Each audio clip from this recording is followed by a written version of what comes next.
Ça n'arrivera pas en France. Non, le gouvernement français est tellement performant. On peut lui faire confiance. Mais oui, bien sûr. La France est tellement puissante. On a tellement d'argent partout. Pourquoi irait-il prélever dans l'épargne des gens? Non, non, non, non, non. Eh bien, on va voir ce que l'histoire peut nous apprendre. Et je me suis chauffé là, ouais, je vous ai fait un mode présentation, on essaye encore, on innove, on innove. Alors rassurez-vous, on va pas regarder que l'histoire vieille. On va commencer avec une petite histoire assez courte. Italie, 1992. Oui, oui, il y a que les pays du tiers-monde. Ouais, l'Italie, c'est un pays du tiers-monde peut-être. Chypre, 2013. Alors là, vous allez me dire, ok, Chypre, c'est moins puissant que la France. Et on va prendre un exemple historique. France, 1916-1920.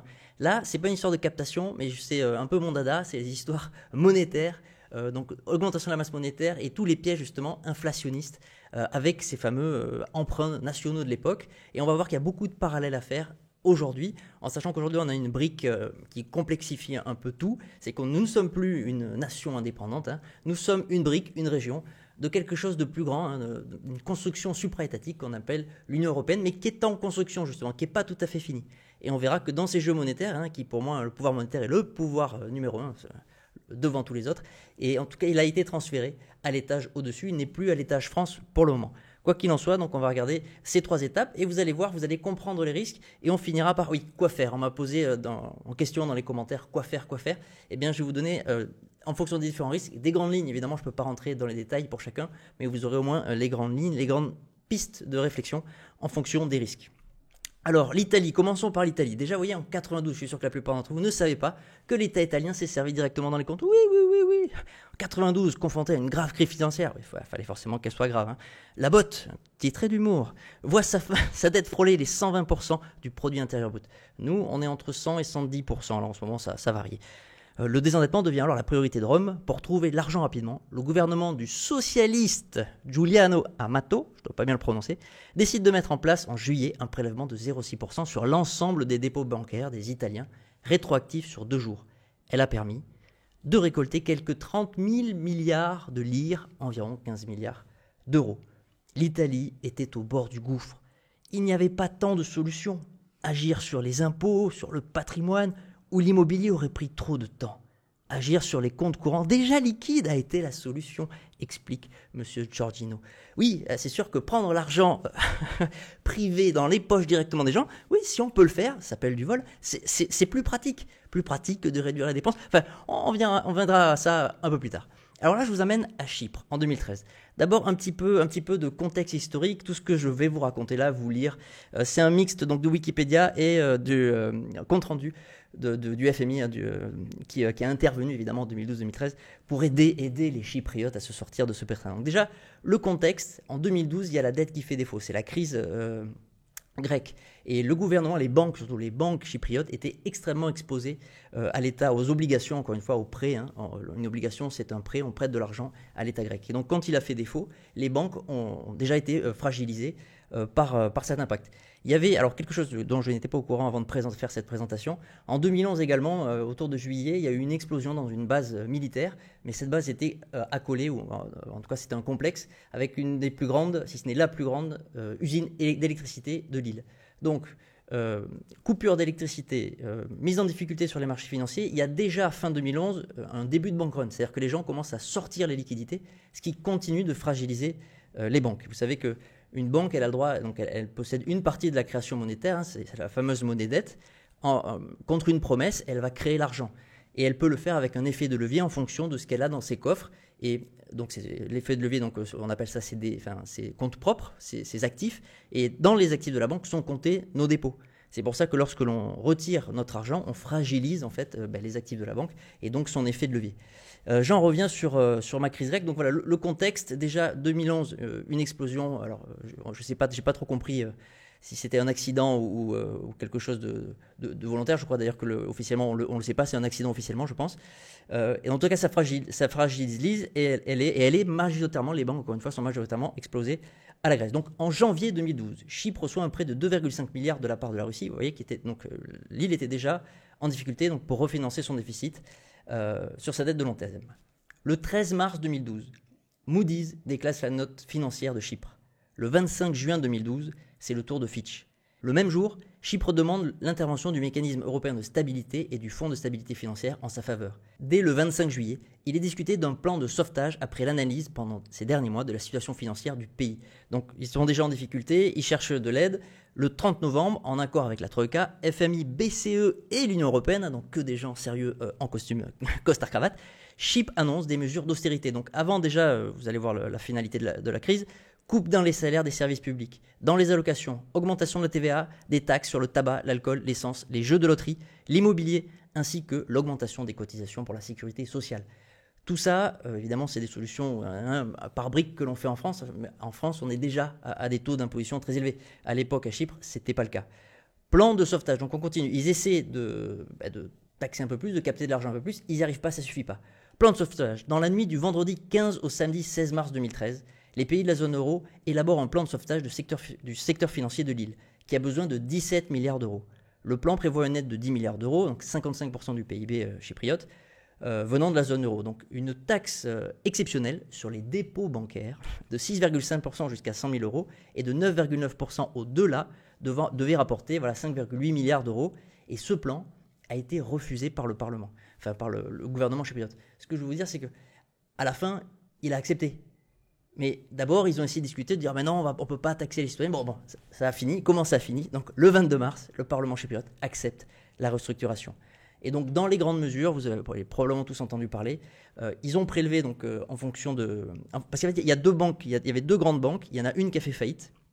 Et donc, ils ont clôturé une, donc je vous le lis. Donc, les deux plus grandes banques de Chypre, la Bank of Cyprus, BOC, et Cyprus Popular Bank, CPB, ont été restructurés en mars 2013 via une loi sur la résolution bancaire. Au passage, nous avons ces lois en France, au niveau de l'Europe, et elles ont été évidemment retranscrites dans le droit français.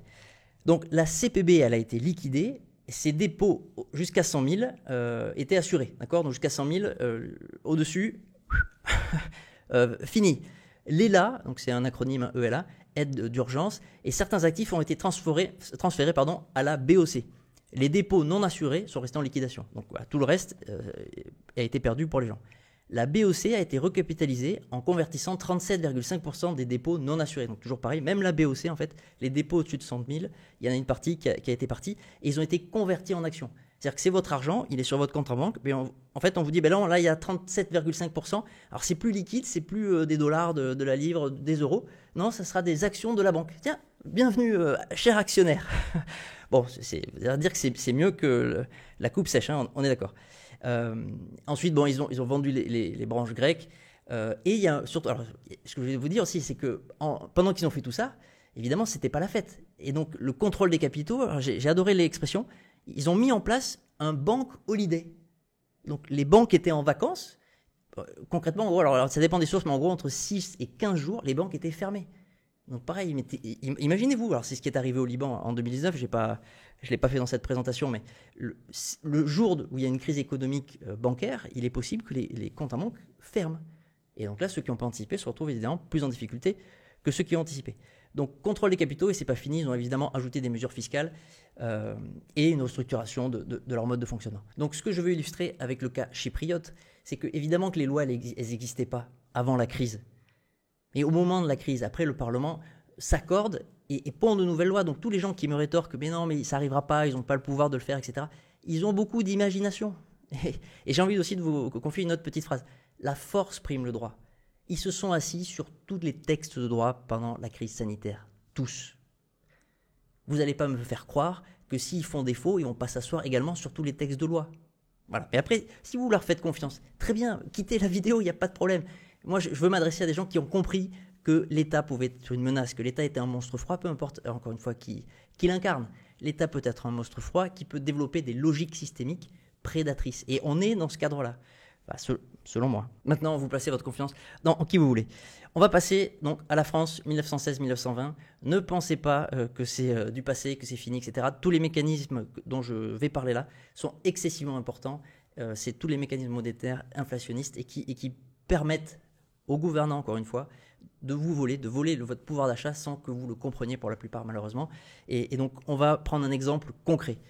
On va pas le contexte politique, on le connaît tous. On va rester sur la finance et sur les mécanismes monétaire.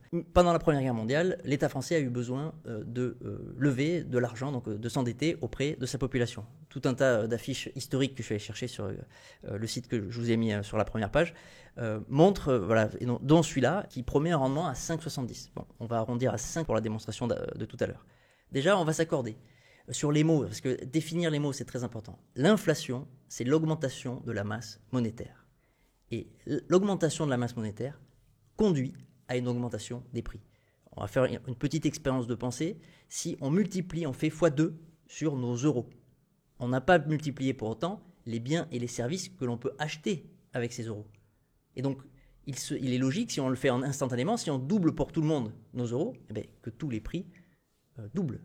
D'accord ? Donc, l'augmentation de la masse monétaire, évidemment, c'est des mécanismes progressifs, et celui qui a le contrôle de la création monétaire choisit à qui il va donner les 5% de plus, les 10% de plus. C'est des choses progressives. Mais c'est pour que vous compreniez et qu'on soit d'accord sur les termes. Le pouvoir d'achat, c'est, j'ai mis équivalence d'une monnaie en bien et en service. Nous ne savons faire que deux choses, je parle des humains. Nous ne savons que proposer des services ou créer des biens.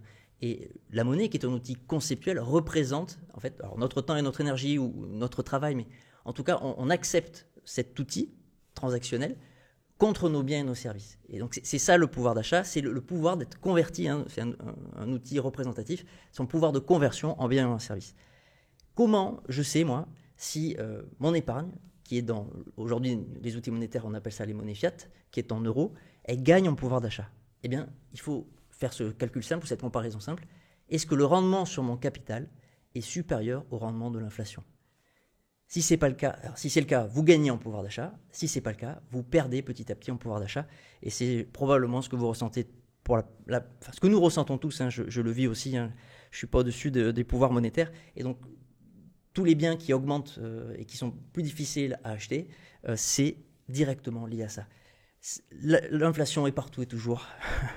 Une classe secondaire à la création monétaire. Alors pour les besoins de la démonstration juste après, là grâce à france-inflation.com, on a l'historique, il retrace toutes les données qui proviennent de l'INSEE, et on va regarder donc sur la période qui nous concerne, 2016-2020, vous voyez que l'inflation était, on va faire une moyenne et on va en dire un peu à la baisse, on va dire à 20%. Donc notre obligation, on a prêté de l'argent en 1916 à l'État français pour le bien de la nation, il nous rémunère 5%, sauf que dans le même temps, il crée avec la Banque de France 20% de monnaie en plus tous les ans. Qu'est-ce que ça nous donne, ça? Donc, j'ai résumé là. Donc, on a notre obligation à 5% par an, l'inflation à 20%, et donc en 1916, on débute à 100. Nous avons confié 100 à l'État. En 1920, nous avons 121.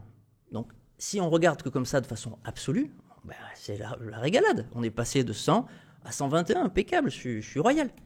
Mais en réalité, rappelez-vous, chaque année, ils ont augmenté de 20% le nombre de billets. Donc l'inflation était à plus de 20% d'ailleurs, chaque année.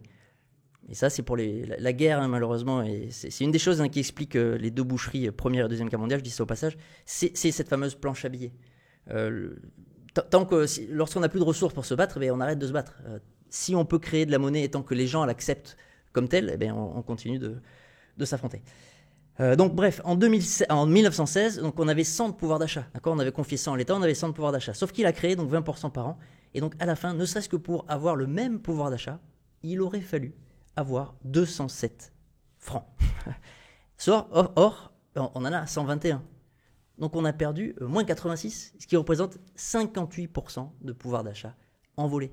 58% de pouvoir d'achat capté par ces mécaniques monétaires et qui fonctionnent toujours aujourd'hui.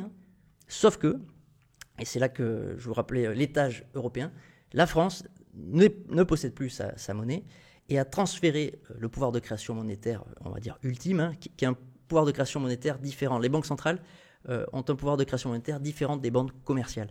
Bref, la Banque Centrale Européenne, aujourd'hui nous l'avons transférée à la Banque Centrale Européenne. Et donc nous ne sommes plus autonomes. Et donc, rappelez-vous la France. Regardez la dernière vidéo si vous voulez voir pourquoi ils veulent cet argent. C'est pas pour faire la guerre. C'est parce qu'ils sont ruinés. Ça, c'est les dépenses donc de l'État, donc incapable d'être à l'équilibre depuis les années 70. Comment on compense? Vu que l'État français dépense plus qu'il ne gagne, comment il compense? Il emprunte. Donc la dette ne fait que s'envoler. On est à plus de 3200 milliards. Les charges de la dette, donc juste payer les intérêts, nous coûte désormais, c'est le deuxième poste de dépense, plus de 60 milliards par an. Et avec, malheureusement ou heureusement, je ne sais pas, les marchés voyant que le risque en France augmente, vous voyez le taux à 10 ans des obligations françaises, donc les institutions, etc., peu importe, prêtent de l'argent à l'État français sur 10 ans. Aujourd'hui, l'État français rémunère plus de 3,5%. Comme je l'ai mentionné, si toute notre dette était entre 3 et 3,5%, on approcherait les 100 milliards juste d'intérêts à payer par an. Donc, comment on fait ? En réalité, il y a 4 solutions, pas plus. Et elles sont assez simples. La première, c'est gagner plus. Donc, pour un État, en gros, demander à ses citoyens de travailler plus. Là, vous comprenez de suite que si vous décalez la retraite de 65 ans à 70 ans, par exemple, peu importe, vous comprenez que l'État va récolter plus. Évidemment, ses citoyens vont produire plus de biens et de services plus longtemps. Donc déjà, ils vont créer des richesses plus longtemps. Et en plus, l'État n'aura pas à faire ce transfert. Parce que les gens disent, j'ai cotisé pour ma retraite. Non, vous ne cotisez pas. Les Français ne cotisent pas pour leur retraite. Ils transfèrent de l'argent, les actifs transfèrent leur argent directement aux retraités qui le dépensent. Il n'y a pas... si on en cotise, quand on cotise, on investit, on peut espérer avoir des intérêts, et avec ces intérêts composés, à la fin, se retrouver avec un capital important. Pendant des décennies, les Français actifs ont juste transféré cet argent qui a été dépensé, ou investi dans des maisons, ou peu importe ce que certains riches retraités, je sais bien qu'il y a beaucoup aussi de petites retraites et de gens qui ne font pas partie de la classe aisée retraitée, mais il y a aussi beaucoup de retraités qui ont de l'argent, et une des raisons, c'est celle-là, c'est qu'ils ont bénéficié d'un système qui aujourd'hui est profondément inégalitaire à cause de la démographie. Lorsqu'il a débuté, il y avait 4 actifs pour un retraité. Aujourd'hui, il y a 1,7 actifs pour un retraité. C'est pareil, c'est assez simple à comprendre, même si les gens ne veulent pas l'entendre. Deuxième raison, donc j'ai dit, on gagne plus, la retraite, tout ça. Bon, il n'y aurait pas que la retraite, les 35 heures, etc., etc. Deuxième raison, et ça serait la chose selon moi à faire en urgence, c'est couper les dépenses de l'État. L'État français est un des États qui prélève le plus, et en plus un de ceux qui dépensent le plus. Il faudrait couper les dépenses de l'État. Lorsqu'on est endetté, on essaie de gagner plus et on essaie de dépenser moins. Ça paraît être la base, mais voilà. Troisième solution, lorsqu'on est un État normalement souverain, il y a cette solution, alors qui est un piège également, mais on peut créer la monnaie pour assouvir nos dépenses. On la crée, on l'utilise pour faire nos dépenses, mais évidemment, le monde entier le voit et on en revient avec cette perte de pouvoir d'achat de notre monnaie. Si nous avions les francs et que nous multiplions nos francs pour rembourser nos dettes, le franc ne cesserait d'être dévalué et l'on pourrait acheter de moins en moins de biens et de services provenant de l'étranger, et même entre nous. Et la quatrième option, c'est le vol. Je fais évidemment une comparaison entre un particulier et l'État. Bon, sauf que le particulier, il n'a pas la création monétaire. Mais on a le vol. En tant que particulier, on peut voler. Si on a des dépenses à couvrir, on peut aller piquer des richesses. Mais l'État peut le faire. Sauf qu'il ne va pas l'appeler comme ça. Il va voler de façon légale. J'en reviens à ma phrase. La force prime le droit. Et il trouvera toujours une bonne excuse. D'ailleurs, il y a une phrase alors, je ne sais pas de qui elle est, mais elle me fait marrer. Mais si vous laissez faire votre État en cas de force majeure, il créera des cas de force majeure pour faire ce qu'il veut. Les crises, les urgences, ça peut être relatif. On peut relativiser beaucoup de choses. La crise sanitaire est un exemple parfait. La réaction des États n'a pas été identique au travers du monde, ne serait-ce que même en Europe, la Suède par rapport à la France. Et les impacts économiques, donc les conséquences des choix politiques qu'ils ont faits, ont eu des impacts complètement différents en fonction des États. Eh bien, c'est pareil ici. L'État italien a pu décider de prendre 0,6%. Alors, bon, on va dire que c'est pas beaucoup. L'État chypriote a pris beaucoup plus. Les gens vont dire aussi c'était au-dessus de 100 000. Mais non. Souvenez-vous, avant, ils ont coupé dans les salaires des fonctionnaires, ils ont augmenté les taxes. Enfin, tout le monde est impacté. Tout le monde est impacté. Et tout le monde le sera, car ils vont tout faire pour sauver leur système. Leur système à bout de souffle. Et encore une fois, pas à cause d'un dictateur impérialiste, pas à cause de l'étranger. Il est à bout de souffle à cause de nous, à cause de nos choix franco-français. C'est même pas l'Union européenne. L'Union européenne est une complication supranationale et supérieure qui s'additionne. Mais le déficit, il a démarré dans les années 70. Alors on peut dire, oui, on a fait des investissements, etc. Oui, au début, oui. Mais après, c'est pas vrai. Dans les années 80, avec la enfin, c'est pas vrai. On n'a pas financé que des investissements qui aujourd'hui nous rapportent.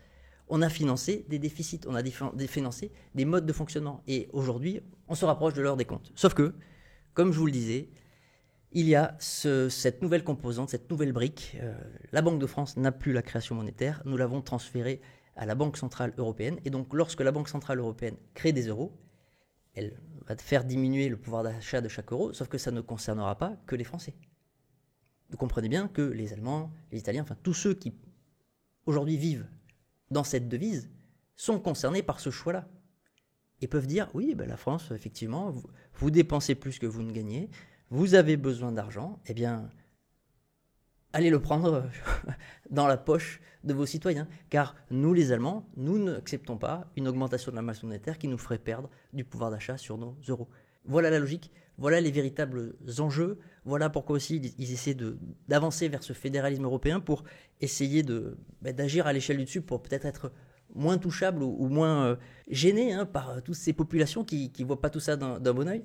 Mais comme je l'ai dit, je les crois capables de tout pour se sauvegarder et sauvegarder leur système. Et je vous ai mis aussi à droite, je rappelais donc l'inflation, c'est vrai qu'elle n'a pas été très importante depuis que nous avons l'euro. Les Allemands, ils sont pour beaucoup, parce qu'eux, ils ont connu notamment, renseignez-vous, lors de la République de Weimar, ils ont connu cette hyperinflation lorsque un État imprime beaucoup trop, ce qui s'est passé en Argentine, ce qui s'est passé au Venezuela. L'argent, les billets ne valent plus rien et c'est vraiment la faillite et la paupérisation généralisée, l'hyperinflation. Si on imprime trop, c'est une drogue, la création monétaire. C'est véritablement une drogue, un piège. Et sauf que les effets bénéfiques, ils arrivent d'abord et on paie les effets négatifs après. Milton Friedman, pour ceux qui auront la référence. Alors quoi faire ? J'ai essayé de synthétiser et de faire le plus simple possible en fonction des 3 risques que j'ai identifiés. Alors déjà, prélèvement direct, on l'a vu, ils l'ont fait en Italie. Ils pourraient peut-être le faire à l'échelle européenne ou à l'échelle française. Alors la première des choses à faire, c'est d'avoir plusieurs comptes en banque. Vous pouvez avoir un compte bancaire en dehors de France, vous pouvez l'ouvrir avec une simple connexion Internet. Alors soit dans la zone euro, c'est déjà mieux. Là, en gros, on peut peut-être se prémunir du risque franco-français. Par contre, dans l'idéal, si on veut se prémunir et du risque français et du risque de l'Union européenne, mais un compte hors zone Union européenne, beaucoup de gens vont en Suisse, c'est pays frontalier, c'est de plus en plus difficile. Il n'y a pas encore de véritable contrôle des capitaux et contrôle d'échange, mais c'est dans la logique, ça va probablement arriver. Je ne connais toujours pas le futur, et il vaut mieux rester dans le conditionnel, surtout que quel risque va se matérialiser, on ne sait pas. Ils peuvent également donc bloquer l'épargne. J'ai pu lire dans un des commentaires de la vidéo précédente qu'il se posait peut-être la question de mettre une taxe à la sortie, par exemple, du livret A. Alors, j'ai pas la source, ce n'est qu'un commentaire dans une vidéo, je ne sais pas si c'est vrai, mais en tout cas, c'est une idée intéressante. C'est-à-dire que si on met une taxe à la sortie des livrets d'épargne, quels qu'ils soient, ça permet d'être dissuasif, d'empêcher ceux qui veulent sortir de les décourager, même s'ils le peuvent toujours, évidemment, la liberté de choix, très important. et si jamais ils sortent quand même, ça fait un petit 5% de plus dans la pocket. Donc la solution que j'ai mise, c'est ne pas être dans les véhicules d'investissement étatico-assurantiels. Il y a probablement des produits dans les assurances, dans les grandes banques, qui sont sans risque. Mais ces 2 types d'institutions, je parle des banques et des assurances, peuvent être contraintes par l'État. Et donc je ne sais pas si en cas de crise, évidemment, il y aura une crise, en cas de force majeure, quels produits seront contraints, bloqués ou taxés directement, ça c'est impossible à dire. Mais ce qui est sûr, c'est que si vous n'êtes pas là, il y a moins de chances que ça arrive. Alors vous allez me dire où vous pouvez posséder des brokers, des comptes sur des places de marché en ligne, et gérer vous-même vos actifs. D'ailleurs, c'est ce que j'ai mis après pour le risque inflationniste. Comment se protéger du fait qu'ils créent de l'argent, qu'ils n'arrêtent pas d'augmenter la masse monétaire ? Mais il faut investir. Alors, j'ai mis posséder des actifs rares. C'est aussi pour ça que des gens aisés investissent dans des voitures de collection, dans des montres. Ils recherchent des actifs rares qui garderont au moins leur valeur, voire qui en prendront, alors de façon nominale, c'est-à-dire en convertissant avec les monnaies fiat, parce qu'elles perdent de la valeur. Donc on cherche des véhicules pour conserver, voire gagner ce fameux pouvoir d'achat dans le temps, donc les actifs rares. L'or, le bitcoin, évidemment, sont des actifs qui sont créés pour se protéger de cette augmentation de la masse monétaire. Investir, avoir des titres de propriété, des actions, je pense qu'il y a moins de chances qu'ils prélèvent ça. Maintenant, encore une fois, tout est possible. La limite est leur imagination, et vous voyez qu'ils sont inventifs. Enfin, j'ai mis compte multidevises. Si vous avez peur pour l'euro, vous pouvez posséder des francs suisses par exemple, vous pouvez posséder du dollar. Il y a moins de risques pour la devise en elle-même, je veux dire, le franc suisse ne devrait pas disparaître, le dollar a peu de chances de disparaître, l'euro, c'est un scénario, je ne pense pas que ce soit le plus probable, il est encore là pour probablement des années, des décennies peut-être, mais quoi qu'il en soit, que ce soit le dollar ou même le franc suisse, ils ont aussi des banques centrales qui sont capables d'augmenter la masse monétaire. Dans tous les cas, avoir 100% de toute façon de son épargne en cash, et je pense que la plupart d'entre vous, c'est pas le cas, c'est vraiment pas la bonne idée. J'espère que ce nouveau format vous aura plu. On est presque 1000, c'est incroyable, je vous remercie. Et n'oubliez pas de claquer le pouce, hein, ça aide l'algo. Laissez-moi des commentaires, hein, c'est bien, on échange. Et prenez soin de vous, à très vite. Ciao.